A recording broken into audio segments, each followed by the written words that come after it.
గారు వచ్చిన తర్వాత నాకు తెలిసి ఒక భారీ సమావేశం కూడా జరగలేదు. అంటే కేంద్ర పెద్దలను తీసుకొచ్చి మామూలుగా ఇంటర్నల్‌గా జరిగే మీటింగ్స్ అయి పెద్ద జనాలకు అవసరం లేదు కదా! ఒక సమావేశం కూడా పెట్టలేదు. టైం ఏమో దగ్గర పడుతుంది. ఇంకా బీజేపీ గ్రోత్ ఏంటి ఆంధ్రప్రదేశ్‌లో వాళ్ళని వాళ్ళు పరీక్షించుకోవాలన్నా అటువంటి సమావేశాలు, సభలు పెట్టకపోతే ఇంకే ప్రజల్లోకి ఎలా వెళ్తారు? వాళ్ళ అధినాయకత్వం చూసుకోవాలి. మనం ఏం చేస్తాం దానికి? హ్మ్. అంటే అది కూడా లోపం వీళ్ళదేనా నేననేది? అంతే కదా! లోపం ఇక్కడే ఉందా? పైనుందా అని పైన నేనడుగుతున్నా. ఎందుకుంటది? పైన నేను రానంటే కదా! నువ్వు పెడతాలి కదా సభ. హ్మ్. నా వల్లగా తెలుగుదేశంతో పొత్తు లేకపోతే నేను పెట్టలేనంటే ఏం చేయాలి ఆళ్ళు? హ్మ్. హ్మ్. ఇప్పుడు విశాఖపట్నంలో సభ పెట్టారు అప్పుడు. హ్మ్. భారీ సభ. అవును. హ్మ్. 1,00,000 మందితో జరిగింది. హ్మ్. వెస్ట్ గోదావరిలో జరిగింది. హ్మ్. వచ్చారు కదా జనం. అవును. ప్రిపేర్ చేశారు కదా! హ్మ్. ఇప్పుడు సంఘ్ పరివార సంస్థలందరితో మాట్లాడి మేము విజయవాడలో సభ పెడుతున్నాం. హ్మ్.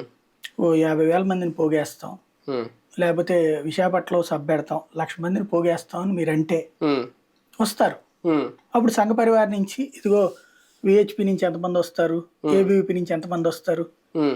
ఆర్ఎస్సీ నుంచి ఎంతమంది వస్తారు అని అడిగితే వాళ్ళకి ఇంత కానీ లెక్క ఒకటి సార్ చెప్తారు. ఏంటంటే ఫైల్ ఎక్కడ పెండింగ్ లో పడింది? ఎందుకంటే ఒక సోమవీరాజుకి తెలియదు, ఒక పురంధేశ్వరి గారికి తెలియదు, మొన్న వచ్చిన ఆయన ఎవరు శివప్రకాష్ జీ ఆయనకి తెలియదు, ఇక్కడ ఉన్న నాయకులు ఎవరికి తెలియదు ఏ విషయంలోనూ. ఏం తెలియాలి నాకు అర్థం కాదు.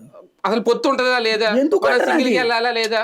ఎవరికి చెప్పాలి అది? ఎందుకు కావాలి నీకు అసలు? ఉమ్, పొత్తు నేను ఉందంటే నువ్వు మాట్లాడు. ఉమ్. అసలు పొత్తు సంగతి నీకెందుకు పని చేసుకుంటారు అంటే రోజు పొత్తు ఉందా పొత్తు లేదా అంటే అలాగని చేయట్లేదు కదా వీళ్ళు. అది మరి వాళ్ళ తప్పు అది.